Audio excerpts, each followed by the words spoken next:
won a title with this team. You played in a playing game here.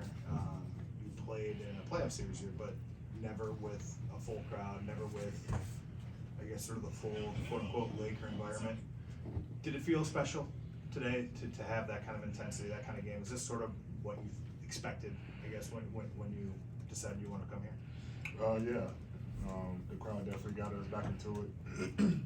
With our play, having a crowd behind us, it was fun. The energy was there. This is what you dream about. Playing in crypto, and it's a new dream. It was a new dream. Yeah, it's a new dream. Playing in crypto and just allowing the crowd kind of do their thing and get the other team rattled and kind of give us a little bit more energy to go on runs and make big plays. So it was electric tonight, and I can't wait until we come back home, have our 2 home games. Whenever them days are, and I know it's going to be even louder. Dave? So AD, you fouled Conley on the last play of regulation. Please walk us through what you were thinking when you closed out after the foul was called. Any conversation you had with your teammates, and how, as a group, you guys were able to turn the page and come out fresh and get outscored with 10-4 in overtime. Cat was setting a flare screen on Mike, and I told Brian Red I didn't honor the call. I told him switch, but I didn't think he heard me, and I didn't want Cat to kind of like slip in front of his face. But I got to know who also I'm playing with, like who I'm talking to is Brian, like he knows. And then Mike called it like deep corner and was going out of bounds. And I actually jumped to not foul him, but he kind of went with me and got a foul. So. After it happened, me and Brian discussed, we watched it. Obviously, I told him my bad. I told the team, my fault. And it just goes back to our next play mentality that coach always talk about and we talk about as a team. Whatever happened. Go finish this last 5 minutes and get a win, and that's kind of what we did. Didn't worry about it, and I'm always the first one to own up to my mistakes. I think the biggest thing though is kind of just messed up Dennis' game winner, so that kind of, he got on me about that, but it always sucks when you lose, so it kind of, don't hurt as bad. Yohan? AD, you guys finally know your first round opponent. What are your early thoughts on the matchup with Memphis? Yeah, good team, young, scrappy. Obviously Ja had a snake. Jaren Jackson. Obviously they have guys that's not going to be playing. Guys out Steven, Brandon Clark, but they're still a good team. I mean, they're there for a reason. Even without Ja, they were winning basketball games, so they're a tough team. We'll do, our normal scouts and prep work for them, but it's going to be a fun, interesting series. Mike? AD, teams are been pretty aggressive with you defensively, a lot of traps, a lot of doubles. Just wondering what the ongoing conversation is with you, your teammates on the floor, the coaches about kind of best ways to get you the ball, where to, how to, even when the double's coming. How does that discussion go for you, and where do you want that to be in the first round series? Yeah, it's a lot of pick and rolls. I think in our matchups with Memphis though, they didn't double. Usually Steven Adams, he guards me, and then Xavier Tillman, he kind of guarded me straight up. So I'm not sure what their plan is. I didn't see many double teams against Memphis, but yeah, teams starting to do that to try to double team, get the ball in my hand, make guys beat us, and we're doing a good job making shots to kind of open it up. Go into some wild action where you can't double, come off a pin down or play some pick and roll. Where we got guys cutting and moving. Now guys are moving, and I catch it on the run and have space to operate, or catching at the top of the floor and just operating. So, or we'll obviously rebound, and score that way. So, I'm just trying to find ways to be a part of the game, be productive, and whatever I got to do to help the team win. Kurt? AD, on your right, with this play-in tournament format, how valuable is this rest now versus a little bit more practice? And you could have been playing Friday. How would you kind of summarize winning and getting the rest? That was our main focus. getting a win. Even when we were down, I think 15 or 17, something like that. We just kept saying, we gotta get a rest. We can't play. I thought it was Thursday or Friday, whatever day it is. We didn't want to play whatever day it was. We wanted to get this rest, let our bodies heal, recover. I mean, we've been going at it, playoff mode, since All-Star break, trying to get in.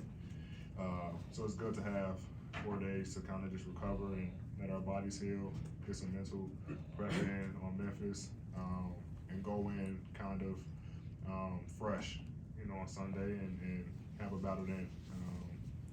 Playing every other day, and then with the play-in, then if we would have lost playing again, and then going right into a matchup would have been tough, especially with all the bumps and bruises our guys have. So it feels good to get this win and get a couple of days rest before we head to Memphis. Allie? AJ, I think it's one thing from the outside looking in to see what Dennis brings to this squad, but you're with him every single day. Obviously, the edge he started the season with. How would you kind of quantify his value to the squad? Well, he's invaluable, man. He brings everything every night. He wants to win. When he first came back, he said that he didn't like his first tenure here. With the Lakers, feel like he didn't do what he was supposed to, so he wanted to come back and just be all about winning. And he's shown it. Diving on the floor, big hustle plays, obviously big shots like he had tonight. Big play defensively, offensively. He does it all for us. He brings that energy off the bench, pushing the pace, always communicating with us about what he sees on the floor, always bringing that positive energy. So, he means a lot to our team. AD, on the whiteboard in the locker room, you guys had 2-10 and then 0.3% chance to make it to the postseason, still written up there today as you guys are playing your way in. Are you guys still holding on to that piece of that identity? Is it a motivating factor for you? LeBron mentioned it as well. What are the kind of conversations about that journey and how it's pushing you now? Yeah, we talked about it Sunday, just how crazy it is to start 2-10 and we fight for a playoff spot, pre-playing game, and then now go in and play the playing game and then get in as a 7th seed is unreal. We definitely feel like we deserve it, like we just supposed to be here. We worked too hard and put in the work to get in this position. But yeah, I mean, that's where we started, 2-10, and the analytic guys and the media upstairs and our front office, everything saying that we had 0.03% chance of getting into the playoffs, and obviously we defeated those odds, but we don't want to stop here just getting in. Obviously you got small victories, seeing where we started, but now we want to get greedy and make some noise in these playoffs. Last two, we'll go Nikki K and then we'll hear Mark Medina. Kind of riding off that, AD, Ron talked about how this group was still pretty young together collectively since the trade deadline, and the past couple of weeks have felt like every game was a playoff game. How does a win like tonight further solidify your chemistry, and what does it add to it? Yeah, I think the biggest thing for us is our resiliency.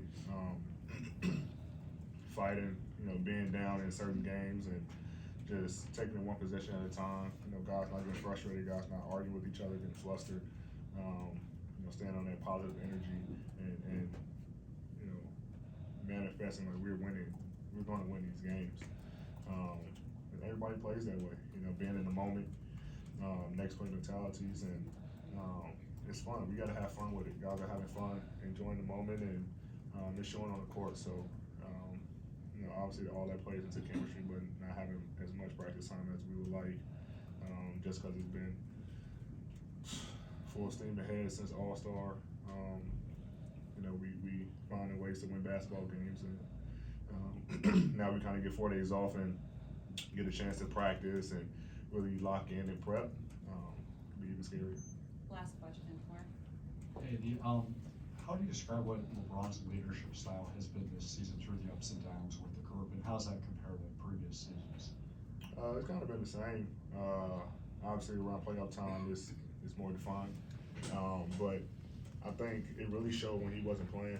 You know, a lot of guys were able to, especially when the trades happened. You know, a lot of guys came in and was uncertain of a lot of things, or just didn't know, you know, how we kind of run things over here and what we did as far as our schemes and things like that. And he was able to see our team from a different perspective, obviously with all his tweaks and everything like that.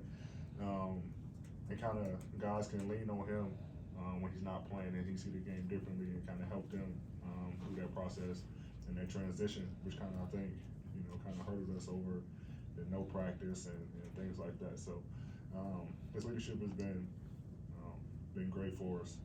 Obviously, he's a great leader, and you know, a lot of guys can lean on him for advice, and especially around this time. He's been playoffs, finals. It's been unreal. So then add another guy like Tristan, who's been in it. It's been helpful for me already. You know, just this game in general. He's constantly talking to us and talking to the guys. So you know, Bron's leadership is insane, man. He wants it. He wants it bad. He wants to win. And it kind of just rubs up on all of us. Thank you, AD.